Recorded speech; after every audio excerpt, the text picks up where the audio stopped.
Billionaire dad watches black waitress get fired for defending his child, and changes her life forever. What if standing up for the right person, someone you barely know, meant risking everything you've built, your wealth, your reputation, and the future you thought you were destined for? Aaron Collins sat at the edge of the cafe's worn leather booth, his tailored suit a stark contrast to the chipped formica table. At 42, he carried the kind of presence that made heads turn, not just because of his wealth, but because of the quiet intensity in his dark eyes. He'd built an empire from nothing, a tech conglomerate that spanned continents, but today, he wasn't the billionaire CEO. He was just a father, watching his 12-year-old son, Jaden, slump in his seat, staring at the untouched latte in front of him. Jaden was a mirror of Aaron in his youth. Same sharp jawline, same deep brown skin, same guarded expression. But where Aaron had learned to wield confidence like a shield, Jaden was still searching for his armor. The weight of their wealth pressed on him, a constant reminder that he was different. At school, kids whispered "rich boy" behind his back, their words laced with envy or scorn. Aaron had brought him to this small, unassuming cafe in Brooklyn to escape the bubble of their Park Avenue penthouse, hoping a dose of normalcy might ease Jaden's isolation. "Dad, why do we have to come here?" Jaden muttered, pushing his glasses up his nose. "It's just lame." Aaron smiled faintly, leaning forward. "Because, Jay, sometimes you need to feel the world outside our walls. Real people, real stories. It keeps you grounded." Jaden rolled his eyes, but Aaron could see the flicker of curiosity in his son's gaze. He wanted to belong, to be seen for who he was, not what his last name represented. Aaron's heart ached, remembering his own childhood in a cramped apartment, where dreams were big but opportunities were small. He'd fought for everything he had, but he couldn't fight Jaden's battles for him. Across the cafe, Naomi Carter balanced a tray of coffee mugs, her apron stained with the day's work. At 34, she moved with the efficiency of someone who'd spent years on her feet, her braided hair pulled into a neat bun. Her warm smile hid the exhaustion of working 2 jobs, a waitress by day, a cleaner by night, to keep a roof over her and her 8-year-old daughter, Mia's, heads. Naomi's life was a delicate balancing act, one she managed with grit and grace, but the cracks were starting to show.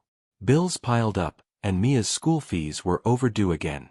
Still, she poured kindness into every interaction, believing that small acts could ripple outward. As Naomi refilled a customer's cup, her eyes caught Jaden's slouched posture.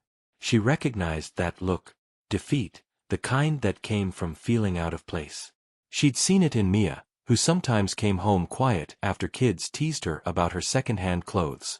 Naomi's instinct was to check on the boy, but before she could, a group of teenagers swaggered into the cafe, their laughter loud and cutting.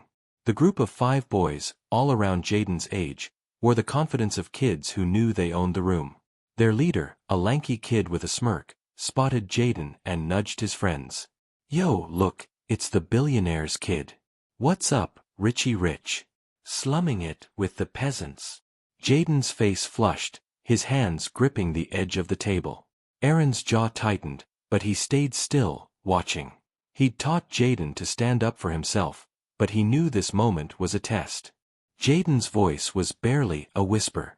"Leave me alone, Kyle." Kyle laughed, louder now, drawing eyes. "What, you gonna buy me off with daddy's money? Bet you've never even touched dirt, have you?" The other boys joined in, their taunts growing bolder. "Bet he's got a chauffeur waiting outside. Probably cries into his gold-plated pillow at night." The cafe's hum faltered as customers glanced over, some amused, others uncomfortable. Naomi, wiping down a nearby table, froze. Her eyes narrowed, and she set her rag down with deliberate calm.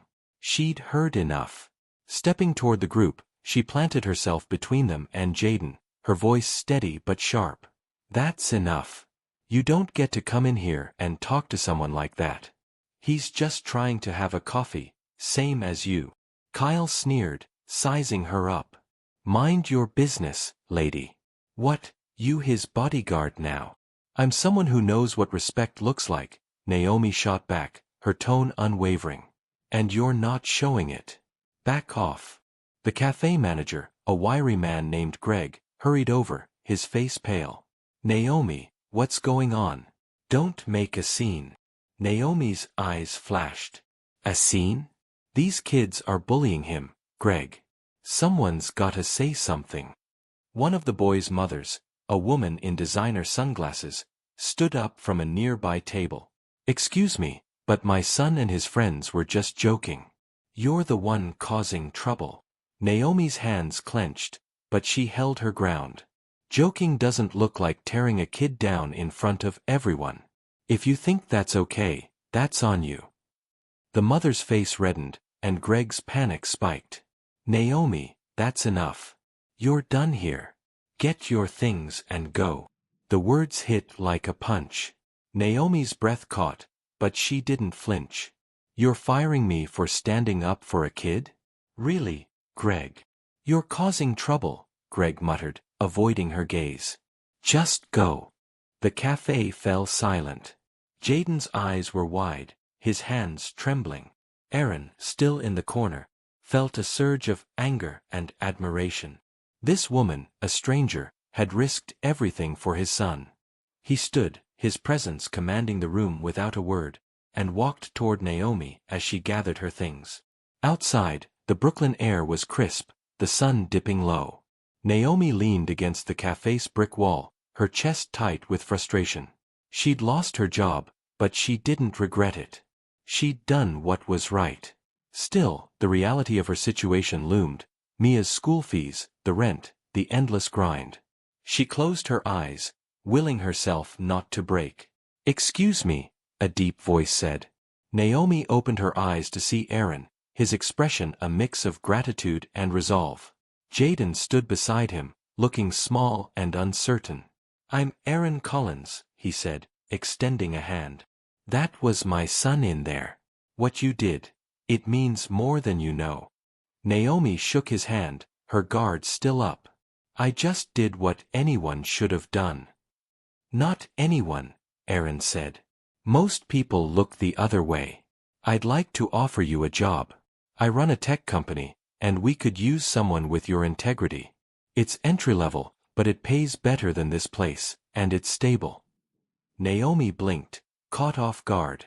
You don't even know me. I know enough, Aaron said, his voice firm but kind. You stood up for my son when no one else did. That's the kind of person I want on my team. Jaden stepped forward, his voice soft. Thank you. For, helping me. Naomi's expression softened. You're welcome, kid. Don't let those jerks get to you, okay?